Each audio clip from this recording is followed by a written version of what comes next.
Hey girl, 2023 was my spooky romantic era. Who is she? She didn't exist in 2022, honey. She didn't even exist in 2020, 2019, none of those years before. Stand that, I don't even know. I'm looking the frame, but Editing Chrissie gonna do that. Let's lift Editing Chrissie up in prayer. Oh, Father God, we thank you for Editing Chrissie. We thank you for her due diligence because, girl, you gotta encourage yourself. Hey, unicorns, welcome and welcome back. Oh, did I tell y'all? Wait, before I even get started, Elliot and them that had another churn, let me explain. Who I'm introducing. I can't even explain. You see that little baby over there? Elise. I think that's her name. I don't know. Ellie, what'd you name your churn? What did you name your churn, sir? He got his road dog Alvin sitting there next to him. Alvin the alpaca, huh? I don't think y'all know Alvin. That's his best friend, Alvin. You know, he always over here at the house eating up all our snack. Alvin. I digress. Let me go get the new baby. Everybody say hello to Alicia. Okay, what had happened was when we was on winter break, everybody took break. Evidently, Elliot and Ava decided to take an extensive break too. So they was out here breaking and then she showed up. Hey baby,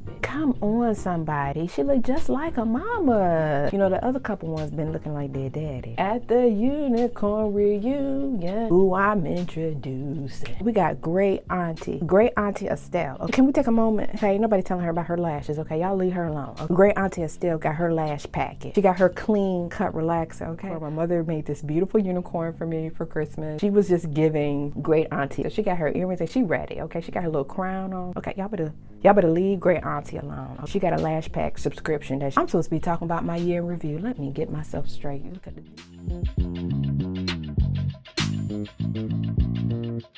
Hey unicorns, welcome back to the channel. My name is Chrissie, you already know. And honey child, you already know where you at. It's the Purple Library. Come on in. In this video, I definitely want to talk about my end of year wrap up. I think I did this in 2021. I didn't have a chance to do it in 2022. We're growing and we're learning. We're incorporating the things that need to be incorporated, okay? The video's gonna be structured. I'm gonna talk about the reading goals that I set in 2022. If it's still a goal, if the goal got changed, if you can't meet the goal, change the goal. Keep working towards the goal. TBR books that I talked about, how did that roll out, and then all the awesome nerdy stuff that I like, which is the statistics. Runs deep with your girl, runs deep. These goals are not in any particular order, and also to my notebook.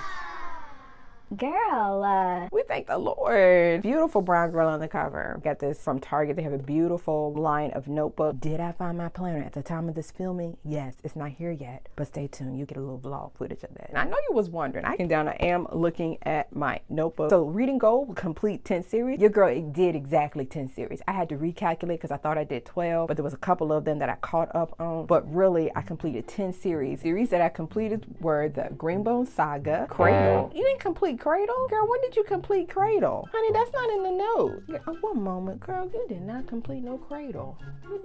Where did you get that from? Lord have mercy, that dyslexic will get you every time, child. I saw Carvel. Girl, reading is fundamental. Because honey, Cradle, we DNF that series, man. We did not finish it. Editing Chrissie here. Filming Chrissie had no idea what was going on. I think I cut out about 20 minutes of her trying to figure out what these 9 to 10 series are. But based on reviewing the notes, really trying to make sure she was on par. Yes. Figured out what those series are. The series that I actually completed in 2023, the Greenbone Saga, Dragons in Our Midst, Mistborn Era 2, In Search of a Prince, Tawny Man, The Thursday Murder Club, Caraval, The Great Cities, and The Rain Wild Chronicle. Now back to your regular schedule, confused filming Chrissie. Girl, I thought it was 10.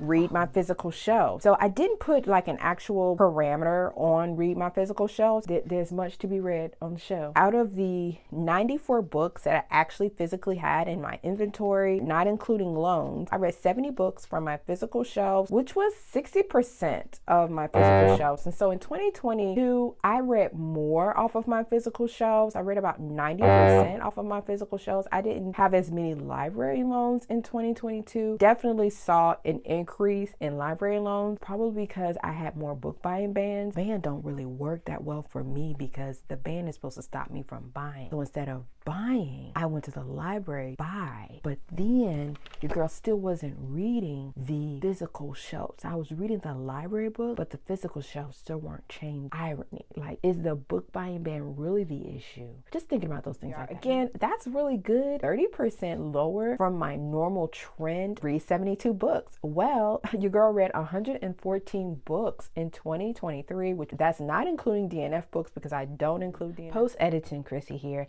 Hey y'all, I realized that I actually deleted a third of my footage. So this is take 3 because, and see what happened. I got really excited talking about those reading stats. Skipped over all the goals of TBR books.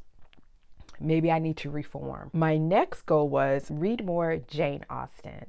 I read Pride and Prejudice and Persuasion in 2023, and they were so amazing. Spoiler alert, I like Persuasion more. I know. Persuasion can be a bit divisive, I think, maybe of all the Jane Austen books. So reading more Jane Austen in 2023, I accomplished that goal. I have probably 3 more Jane Austen books that I need to finish, and so hopefully I can get towards that this year or continue to work towards that, like moving goal. I need some.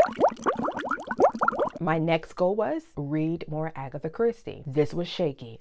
This is a big maybe. I didn't put a parameter around how many Agatha Christie's I needed to read.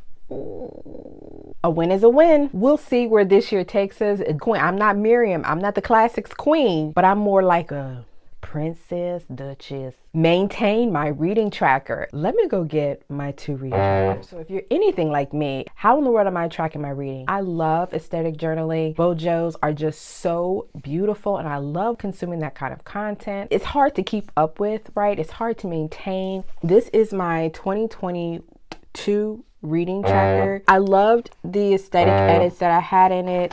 And, you know, the aesthetic journal keeping and, the visual library. And I'm not really artistic in this regard. The book bracket, right? So then I decided to do in 2023 to do more of a hybrid version, which is like a reading binder with the actual like printout of things. And I really, but it was really fun. So this kind of had the format out there for me. Books read.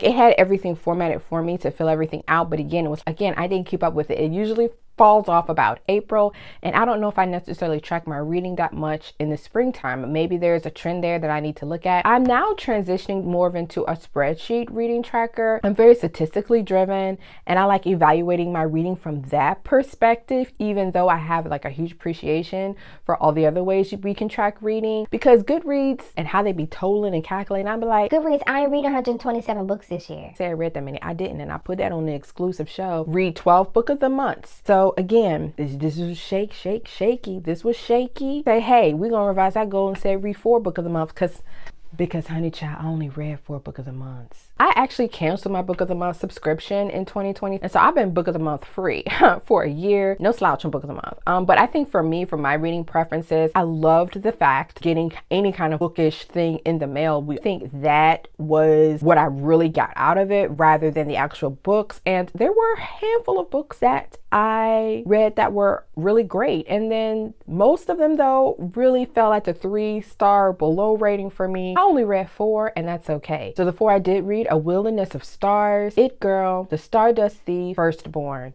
So those were the 4 that I read, and all of them pretty much averaged about 3 stars for me. TBR books. So I will link in the description my 2023 TBR. So I read 50% of the books on my TBR. I think that's great. I really, again, not necessarily, I wanted to accomplish more. The mood goes where she goes. If she over here, I'm gone, honey. I'm following you, girl. So, of course, Jade Legacy, Iscariot, This Present Darkness, House of Leaves, Pride and Prejudice. Those were just amazing books. And I think most of them, except for House of Leaves, I gave 5 stars. And so that's a really good. So even though I read only 50% of my yearly TBR book, most of them, almost all of them, I had a phenomenal time with. And even though I gave House of Leaves 3 stars, it was a really fun reading experience. Back to their other film in Chrissy. All right then. For me, I love looking at reading stats. I've been in IT and analytics 19 years now. It's what I do for a living. I know y'all think I be in the library all the time, but I really do be working. So I read 33 buddy reads, absolutely amazing. Half of those buddy reads were with Teresa. Hey girl, hey. New friends I buddy read with, Courtney, this Thomas, Tay, Laura. I just love buddy reading, and it's a great way to just get to know them and for us to foster a deep relationship. And then of course I have my squad, Amanda, Sky, and Lindsay. We stay reading books, okay? Kelly out here got me reading the spooky. Had a wonderful time buddy reading with each of you, and it was wonderful getting to know you and why you love the books that you love, and us sharing our thoughts. And it was great to share new reading experiences with you, like unexpected reading experiences, and then them turning out to be some of my favorite books of the year. Just makes it so much sweeter. Feels so freeing. And then reading with my best friends, Julie and Monique this year. I read House of Leaves with Julie this year, and then read Gentle and Lonely with Monique as well. Reading books even with my closest and dearest friends was just absolutely amazing. I just thank the Lord. He's so good. But then, there are some fall, huh? Let's recap. Introducing the Petty Pen again, huh? Petty Pen showed up in the live stream, okay? But if you weren't here, say hello to the Petty Pen. Lindsay Lemus, I appreciate you, girl. She gifted me this beautiful purple fuzzy pen, huh? Welcome. If it fall, it fall. Y'all already know. Let me get in here close. Let me get here close. Let me scoop down. Listen, y'all already know. Your book auntie just gonna yeet city. Cause I ain't got time. Honey, we can DNF at 5%, 10%, 20%, 50%, 70%, 90%. Who has the time? I have 4 DNFs this year. I didn't have as many DNFs, but I had more lower star ratings. Because some of those books, I just needed to understand why. Some of them I had to give 1 star to. Because I needed to understand why. Why? Stone Cold Fox. I DNF'd that at 75%. And I woke up and I was like, but girl, why are you reading this? I love me some drama and tea in a book, honey. Case in point, darling girl, it's a wild ride. But there was purpose and intention behind that drama. There was a progression, necessity for said drama. There were reasons for said drama. It made sense in the framework. And that's why it was so good, okay? At the T level. T levels were just hot. Stone Cold Fox wasn't giving that. It was giving, I'm gonna be messy and petty because I ain't got nothing else to say. Ooh, Lord have mercy, I said it. It Girl by Ruth Ware. Listen, It Girl had me thinking like, well, who is this girl? It probably was the boyfriend. And y'all know I got a complex dynamic working with Miss Ruth Ware. Y'all probably saying, man, Chrissy, you should really move on from Ruth Ware because you really ain't like any of her books. I know. If it fall, it fall. But that don't mean I'm not gonna keep reading. I have faith in Ruth. Killers of a Certain Age. Listen, I love Deanna Rainborn. She wrote the Veronica Speedwell series. I thoroughly enjoyed that. So I had high hopes, but then I realized upon reading, like I'm kind of washed out with that thriller, spy, shoot 'em up, bang, bang, Jason Bourne. I like the Thursday Murder Club Senior Citizens better than y'all. Overall though, If It Fall, It Fall wasn't as predominant this year, but if it set off in 2024, star ratings, I had 3 1-star ratings, 2 stars,